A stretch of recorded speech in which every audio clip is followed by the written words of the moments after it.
Hello friends, இன்றைக்கி ஒரு LG TV service வந்திருக்கு. இதில் என்ன ஃபால்ட்டு அப்படின்னாக்கா, ஆன் பண்ணோம் அப்படின்னா டிவி ஆன் ஆகுது.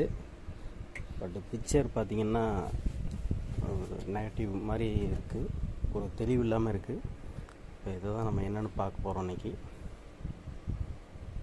பார்த்திங்கன்னா டிவி ஆன் பண்ணியாச்சு, ஆன் ஆயிடுச்சு, ப்ளூ ஸ்க்ரீன் வந்துருச்சு. இப்போ இதை நம்ம ஏவி மோடுக்கு மாற்ற போகிறோம்.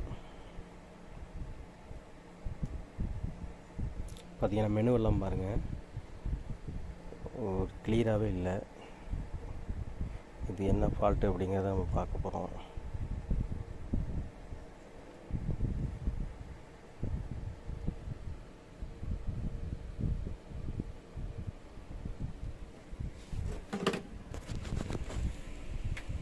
ஏவி மாற்றிட்டேன்.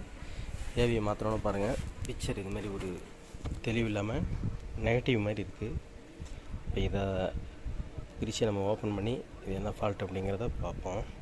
ஹலோ ஃப்ரெண்ட்ஸ், நம்ம டிவி பிரித்தாச்சு.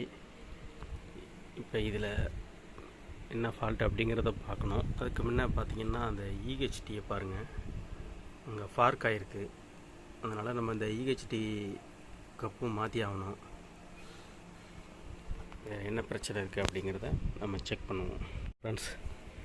இப்போ இதில் நம்ம செக் பண்ணதில் இதில் இந்த 180 வோல்ட் ஃபில்ட்ரு வந்து உப்பி போயிருக்கு. இப்போ இதை நம்ம கன்ஃபார்மாக சேஞ்ச் பண்ணி தான் ஆகணும். இதையும் சேஞ்ச் பண்ணிவிட்டு அந்த இஹெச்டி கப்பையும் நம்ம மாற்ற போகிறோம். மாற்றிட்டு ஆன் பண்ணி பார்ப்போம் வேறு என்ன ப்ராப்ளம் இருக்கும் அப்படிங்கிறத ஸ்டெப் பை ஸ்டெப்பாக செக் பண்ணுவோம். இப்போ நம்ம புது கப்பாசிட்டர் சேஞ்ச் பண்ண போகிறோம். இது பார்த்திங்கன்னா 250 வோல்ட்டு 4.7 mm. இந்த எம்எஃப்டி மாற்ற போகிறோம். மாற்றிட்டு அடுத்தது என்ன ப்ராப்ளம் அப்படிங்கிறத பார்ப்போம். இப்போ நம்ம இந்த ஃபில்ட்ரு மாற்றியாச்சு, மேலே இஹெச்டி கப்பும் நம்ம அதை மாற்றியாச்சு. இதை நம்ம ஆன் பண்ணி பார்ப்போம் என்ன கண்டிஷனில் இருக்குது அப்படிங்கிறத பார்ப்போம். இதை மாற்றியாச்சு, நம்ம டிவி ஆன் பண்ணியிருக்கிறோம். இப்போ நம்ம ஏவி மாற்ற போகிறோம். ஏவி மாற்றியாச்சு.